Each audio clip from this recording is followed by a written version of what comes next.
So for a reason I can't really fathom, the theater around here is still holding out on Green Book for some reason. So I was almost just gonna sort of improvise something until I was reminded that two movies came out on Netflix. One of which I should have remembered because at one point it was going to be. This is a movie that's really gone through a bizarre sort of multiple release day changes. Obviously, we're starting with Mowgli.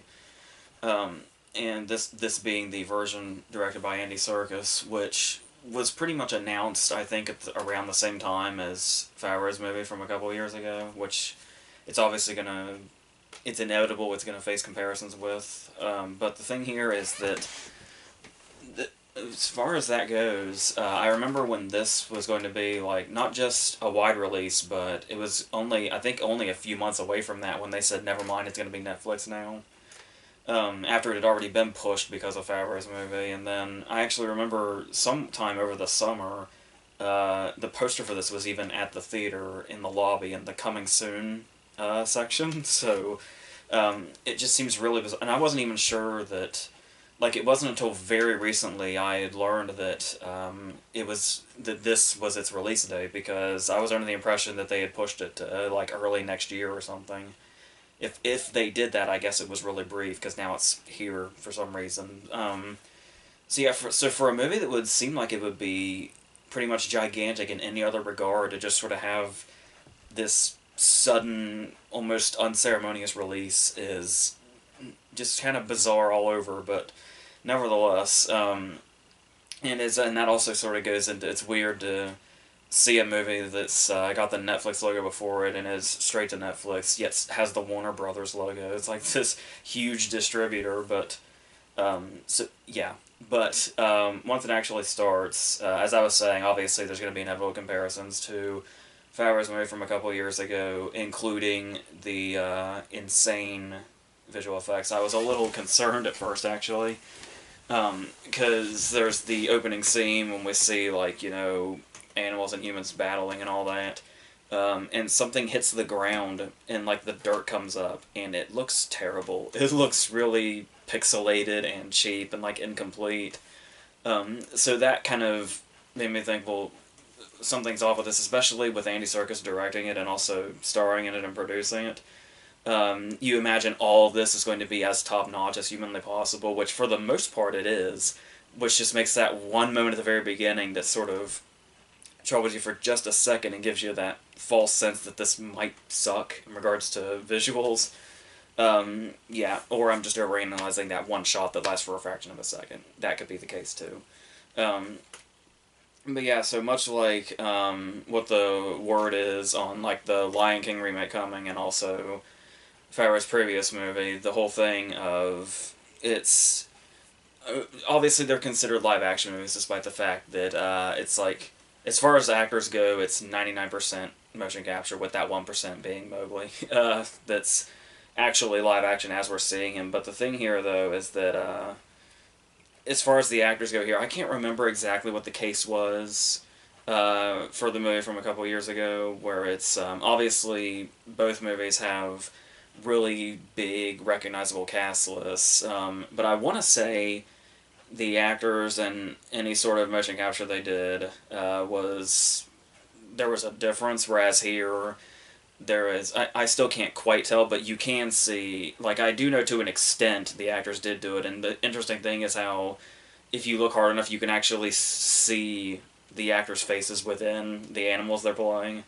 Particularly, like, not all the time, but like just in certain angles. And that might sound like something that's a bit distracting, but it's really not. If anything, it makes the visual effects even better and more impressive. Where Bagheera looks like Bagheera, but then like every now and then he'll turn like a certain way, and you can like practically see Bale. And the same thing with Cumberbatch doing Shere Khan and so on.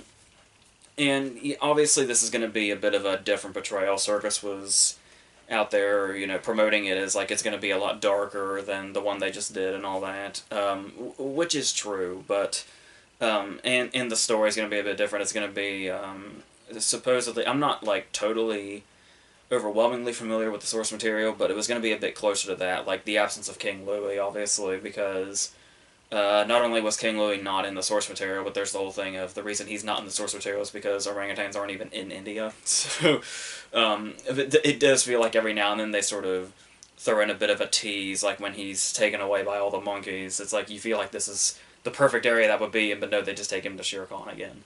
Um, but they still manage to go around with things and sort of every now and then they'll play with the expectations, but for the most part, story wise, you pretty much get what you expect. It was sort of weird. Andy Serkis was on a talk show recently, and it's like, so tell us what the movie's about. And as the pure professional that he is, he described it as if the audience has no idea what the Jungle Book is, and promoted it as this story and what it is. And so yeah, and I imagine that people are going to be maybe a bit tired of this by now, maybe feel it's a bit too close to that, because I know a lot of people had a lot of problems with Favreau's movie. I love Favreau's movie, and I've actually watched it a few times since it's come out. And even with that, though, I think the releases are, I mean, they seem really, really close together, but I mean, when you think about the fact that it seemed like for a little bit there they were going to exist, like, simultaneously, it does feel like they're far enough apart to where, really we're coming up on that one being almost 3 years old, which, once again, I know isn't that big of a difference, but I do think that that one's enough in the past that I wasn't like just constantly comparing the two of them, regardless of how much I do love that one. Um, and I think that also has to do with some of the very different approaches that he took. Like, one of the first you'll probably notice immediately is the portrayal of Baloo, and that he is, because you see, the animated version, and then you see like what Bill Murray did, and then it's just almost even if you're sort of expecting the type of stuff that Circus is going to be going for, it's still kind of jarring at first to see a Baloo that's like his face is like in this constant snarl phase, and he's got that gruff Andy Serkis voice, and he doesn't appear halfway through. He's just like always there with the rest of them. And there's something a bit more like he's not friendly looking, and he's significantly more aggressive and all that. Um, but so those things actually kind of make it easier to embrace, because that's something that you'll, once you see the betrayal, almost immediately you stop comparing it because it's just that different. But then you've got stuff like Cumberbatch doing Shere Khan, for instance, where much like the choice of Idris Elba, it's like they're really good, like they're good and they're good choices, but they also seem a bit maybe boring and obvious.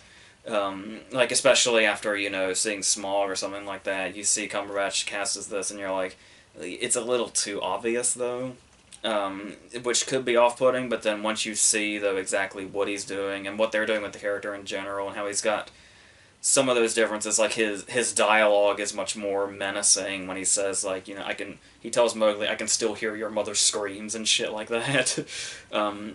He's got that one paw that's like deformed in some way, and he's just significantly more terrifying looking, and Cumberbatch really is bringing something to that also in this particular performance, because obviously when he did Smog he also did the motion capture, as he told us a million times. It's and you can really see like all the work going into that, which I do think makes a big difference, and you can really see like the evil depths he kind of went to do this, and it's really does show off kind of a different side of the character, even though we still kind of know what we're in for anyway.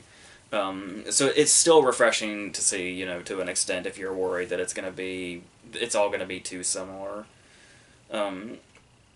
And obviously, when I'm talking about the performances and the effects and the detail and how these things tend to go together, like what all they were able to do with Cumberbatch to make Shere Khan a little different and a little more sinister than we're used to. There's also performances like Tom Hollander as this dirty, sort of surrounded by flies hyena that's basically I mean, he's sort of just running around all the time, but more often than not, he's there to be like, Shere Khan's hype man or whatever. But the thing though is that I know, but this is one of those performances where I never would have guessed that was him, and he's not to be confused with Tom Holland, by the way. I hope nobody's making that mistake.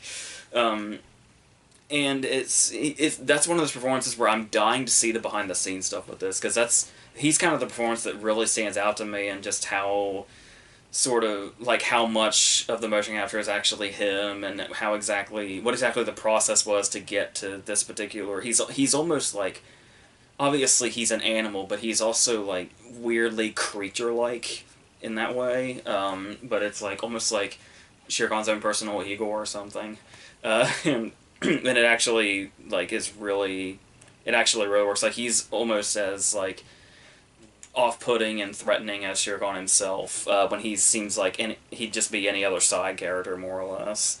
Um, but then there's also stuff like just a lot of these visuals that he's going for, because once again, you look at the visuals of the last one and you think, what can they really do now that feels different? But then, so you've got scenes that just really stand out on their own, like this scene of Mowgli underwater when Shere Khan appears to get a drink and his mouth's covered in blood, and where all this entire scene takes place underwater, pretty much from Mowgli's perspective.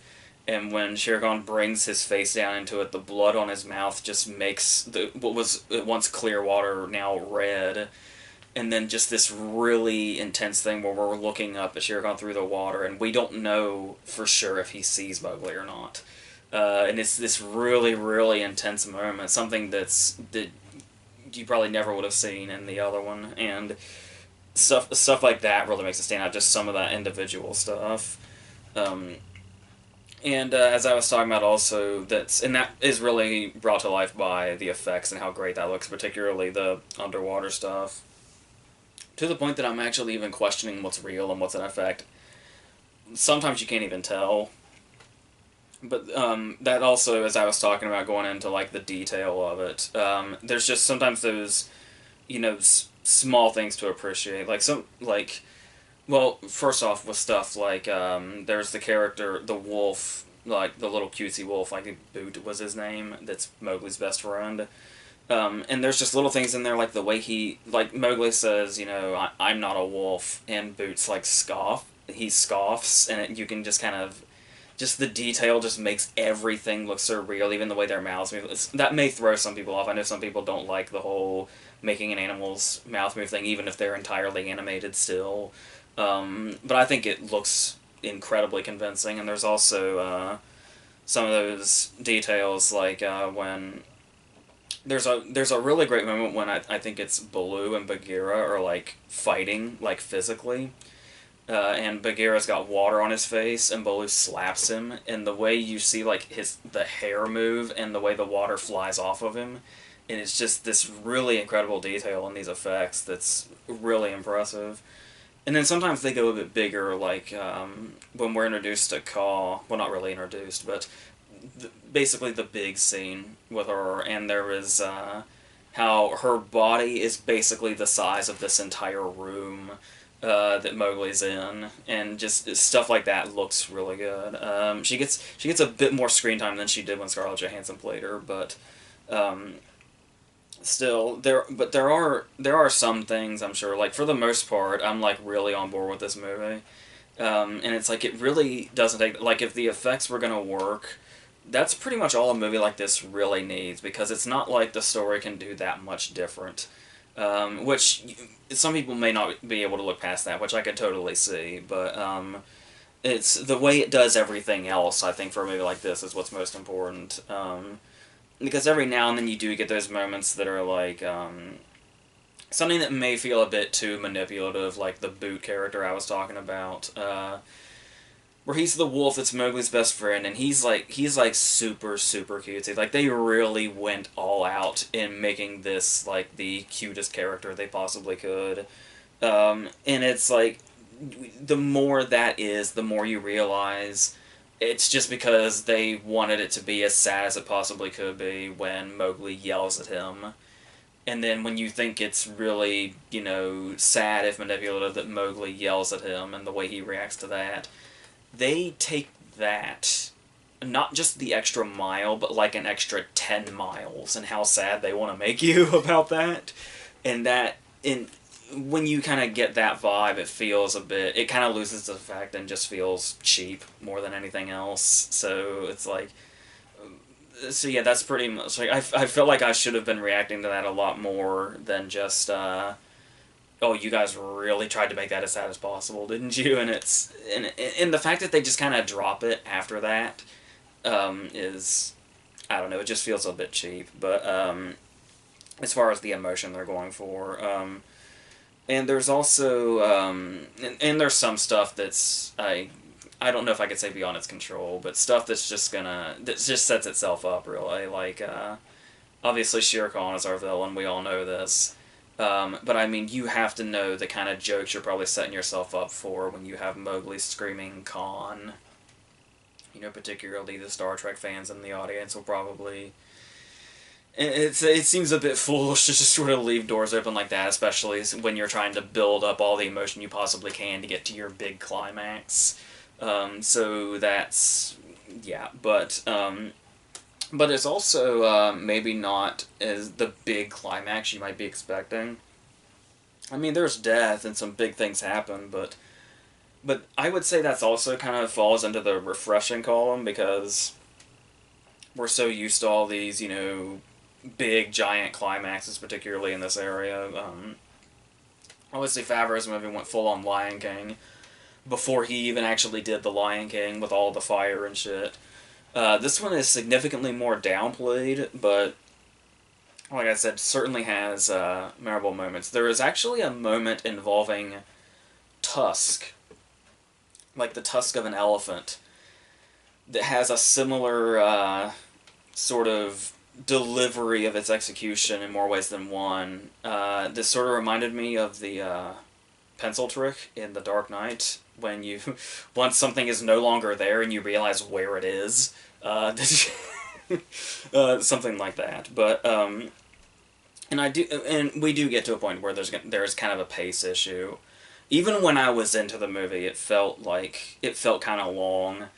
And then, of course, once it's already starting to feel long, we have to get to the inevitable moment when humans, particularly Matthew Rhys, finds Mowgli, and then they bring him to hang out with the other humans and all that, and then he's gotta, you know, get out of the jungle and say, "This is my." He even says that this is my home now thing, and it's like we know where this is going, and it's like we're just sort of waiting for it to go, and given where we know it's going, it takes a little too long in this area to just sort of stop the movie dead when the movie already kind of had a pace issue a little bit. Um, but yeah, stuff like that still though is I still overall do like this quite a bit, and Circus's handling of it is pretty incredible, as to be expected with so much motion capture work going on. He did direct a movie before this, Breathe, with Andrew Garfield, which I really wasn't into. It's like this. It's like the absolute most obvious Oscar bait thing, and it just sort of failed in that regard. It was mostly just boring. So I was a little concerned after that, like if he was going to be as effective of a director as he is in the motion capture world. But yeah, he's definitely doing something here that's worth looking at. Because he obviously built this up as like this big passion project of his that he was really into, and the fact that you can just sort of obviously it's a story, you know, but at the same time you can sort of see like his own dark version of it, like his own particular vision in it, which is good. And so yeah, it's weird that after Favreau's movie and now this, it seems like I am now suddenly a sucker for Jungle Book movies, despite the fact that I'm really not into the animated one from '67, weirdly enough. But yeah, so like I said, I'm sure people will probably just dismiss it because they're tired of the story at this point, but I was still pretty into this, so. And the great cast helps a lot too, and like I said, Circus's vision, it all came together just fine for me, just with those kind of dry spots throughout. But overall, it was. The good overwhelms the bad for sure. Or not bad, but underwhelming, I guess we'll say. So, we'll go on to Dumplin now, which, before, as I mentioned this when we did our Golden Globes video, before this got its Golden Globe nomination in the song category, I was under the impression I was not under the impression this was a movie. I figured it was some TV thing or something. Um, so um, it's, so obviously it's in this whole beauty pageant world. So if back a while ago, the beauty pageant movie was something that was a bit sometimes darker and sometimes more biting. If you look at movies like Smile from I think like 1975 and had Bruce Dern in it, or the Holly Hunter movie Miss Firecracker or something like that.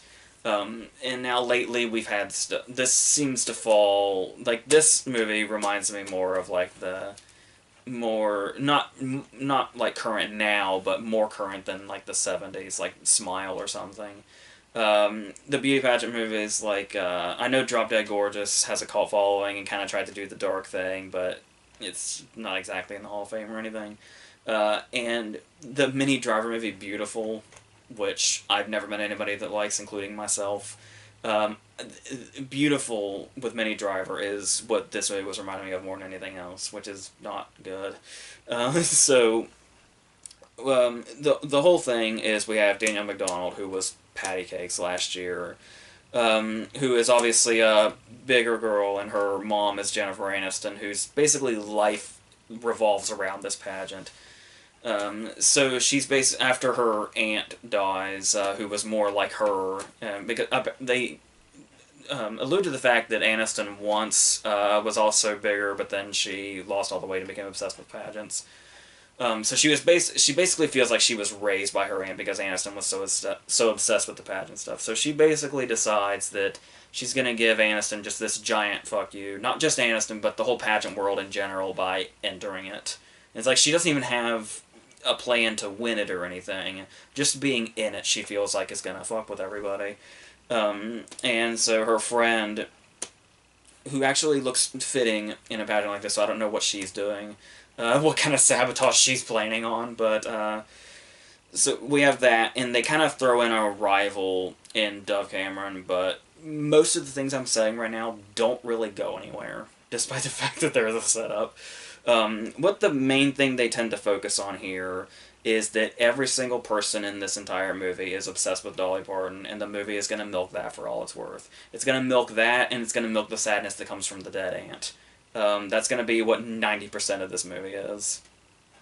So, it's one of those movies that basically doesn't really have much up its sleeve, because we've got this supposed friendship between McDonald and I think Adea Rush, I think is her name, as the best friend. But it's like this movie's basic plan is to say that friendship is speaking in unison and squealing. Dialogue is characters singing Dolly Parton songs, and character development is once again two people singing Dolly Parton songs. And that's all we've got. And we do have little tiny plot points every now and then, like the guy that she works with, who is clearly into her, and they have a charming back and forth with in such ways as I bought you a magic 8 ball, and oh, we may have indirectly poisoned a family at our tables with undercooked food. Isn't that hilarious? Which never comes back, but charming and funny when it's happening, apparently. So, and once again, though, always setting storylines up and plot points up to just basically be dead ends with no particular idea of where they were going to take it. They basically just knew that the end of the movie was going to be everybody on a stage singing fucking Dolly Parton songs, and that's all they needed to get to, so that's all they were concerned about. Now, we do have other winning characters throughout this. Like, we've got one-dimensional bullies, of course. There's actually... Because, obviously, if your movie is about being fat-shamed or whatever, that means that literally everybody in this movie who is not fat exists to make fun of fat people. And that is their whole life. Particularly some particular bully characters. There's even one character, I swear to God... a group of characters drive by in a truck, and the dude in the back is literally just pointing at her and saying, "You're fat, you're fat." Like, that's his actual dialogue. That's not a simplification.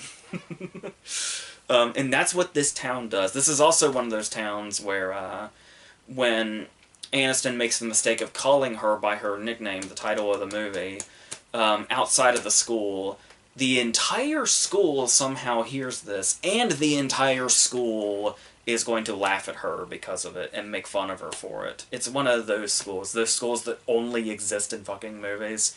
Movies like this that really only see their characters in one particular way and are only here for one particular purpose, not in any way to feel real whatsoever.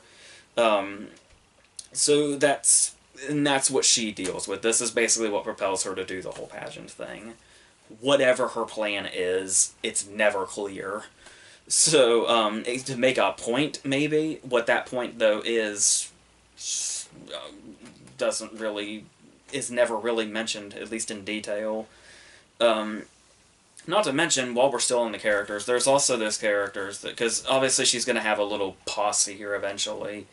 And it's like, it's the point in time where we're starting to meet characters now to where, like, as soon as, this is the thing too, is this movie seems to be about, like, not judging people for what they look like, but then at the same time the screenwriters, like, clearly have one description of a character, and it's like, the second you see this character on screen, you know exactly the kind of character they are, with no further development, no surprises, no other personality type coming through. Like, no other layer whatsoever. You just look at them and you know the character they are. Yes, I am exactly talking about you, Bex Taylor Klaus. So, that's, so this is not helping anything at all. So, this is also, what happens here is, not only is there, like, no clear plan of what they have, but the other weird thing is this whole Dolly Parton obsession that everybody in this movie has. We don't really know where that comes from either. Everybody, it doesn't come from a particular place. Like, she wasn't listening to Dolly Parton at, like, a certain time in her life, and then that made her, you know, just a part of her life in general. It may have something to do with the aunt listening to her or something, but but so what? When your movie is going to revolve around everybody listening, this movie is 70%, if not more, Dolly Parton songs and people singing to them or talking about them or both at the same time. And for that obsession to have no origin that's even slightly hinted at is a little weird. So we just have to accept that that's what these characters are.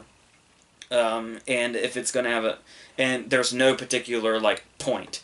Just that this movie must end with all the characters on stage together singing Dolly Parton songs. It's like this weird damn shrine to her, and she offered them an original song, obviously, the one that she's nominated for, but would not offer a cameo, apparently. So yeah, there's that. You have a whole bunch of drag queens dressed as her. I guess that's the closest we were going to get. On top of all that stuff, it's obviously filled with all this contrived shit. Like, there is the dude I was talking about that she works with that's her love interest. Obviously, this needs to have some sort of conflict. So we have the Dove Cameron character come in and say, oh, I'm going to ask him to the Sadie Hawkins dance. And so it's like, oh, well, we know where this conflict is going. It's like, for some reason, even though they've already kissed... he's going to say yes to her anyway and cause conflict in what they've already started here. But it's like, nope. She goes to confront him about that, and she asked him, and he said no, because he likes her. And it's like, oh, well, that's cool. That's fresh. It's like, no conflict now, because people did the logical thing.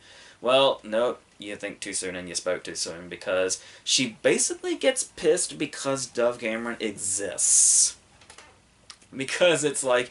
She goes into this whole thing of, yeah, but society says you're not supposed to be with me. What she's meaning is the script says that we need to part ways for a little bit. So she goes into this whole thing about how society says you're supposed to be with girls like her, not me, even though you're telling me over and over again that all you want is me. I still have to get mad and walk away for some reason. And this is not resolved again until the very end, because of course the movie needs to end, just before we go into the whole singing on stage thing, must end with a kiss, obviously. And this kiss is to make up for the conflict that was started like 50 minutes ago, where we completely forgot about this guy after that. So that's annoying and in there for no damn reason. We probably could have cut that guy out of this entirely, and the movie could have been still a little over an hour and a half. It's like an hour 50, and this guy takes up like maybe 5 or 10 minutes. But conflict, I guess. So there's that whole thing. Then you've just got little contrived shit, like when she goes to a bar, the drag bar that her aunt apparently frequented, um, but they can't get in because it's a bar and they're underage. So she says one of the characters says her aunt's name practically under their breath as they're walking away. But when you know it, some dude just materializes out of thin air that heard her say this and thinks that her aunt was apparently the greatest person to have ever lived and says, yeah, you're underage, but come on into the bar. Just don't go near the bar. And this is, of course, where they meet Harold Perrineau, who's there to basically be the spout off the inspirational cliches, whatever inspirational cliches the script is giving him. And he becomes that character. So what does this movie really have to offer? I don't know. Aniston is pretty good, and Aniston does bring much more to a character that would have probably could have also been one of those really one-dimensional characters and a really obvious character type. But she's able to do a lot with that, and she clearly had some passion in this. I think she's like an executive producer or a producer or something. But apart from what she's bringing, there's really nothing here. Even the whole thing about how she hates being called that nickname, where it's like they established this like once. Like she calls her that name like maybe 2 or 3 times, and then she's like, I hate when you call me that, and she called her that in front of the school and all that. But then at the very, very end, when this has barely had any build-up whatsoever, the whole school thing is just so contrived anyway that it doesn't even matter. It still feels like some empty area was skipped over when we get to the point at the end where she accidentally calls the name again and she's like, no, I'm embracing it now. Like, it's this big, big turn for her character, and it's like, she called you that like twice. So fucking what if it was in front of the school and they laughed at you because they're really easy script traits to do that. What the fuck ever. And then, of course, this is all just leading to them performing the pageant in front of a crowd that's as easily manipulated as an America's Got Talent crowd, who will just literally cheer at anything if it seems like somebody may be a slight underdog because of what they look like or something. Generic as it all is, so yeah. And then, like I said, we just go right into tying up our tiny little insignificant plot threads that probably could have been cut, and then everybody sings on stage. What? And like all this stuff just goes absolutely nowhere. Even who wins the pageant, it just feels like it's so throwaway, and it's like, oh yeah, by the way, this happened, and then it just rushes into the ending, and it's yeah. So I think this is kind of a disaster. I could see, if this is the kind of area that people are into, and like if people were to see like a small advertisement for this and think they'll like it, those people probably will. But I don't see much to like here at all, except what Aniston's doing. So that's what that is. If it wasn't a Globe nominee, even if it's just in song, and I wasn't doing the whole completion thing for award season's sake, I probably wouldn't have even gone near this, at least anytime soon. But here we are, and so I am not glad that happened. But yeah, so that's what Netflix just threw out yesterday. So hopefully next week we'll get back into a groove. There's the Mule and the Spider-Man animated movie and Mortal Engines. Exciting. I will be interested to see what the big deal is with the Spider-Man movie that everybody seems to really love. So, yeah, and then hopefully award season stuff will start coming. So I'm sure now that the Globe nominations are out, now we'll probably get Green Book, now that things are actually coming out, and I'm not trying to do these filler videos to get from week to week, so we'll see what happens. So until then,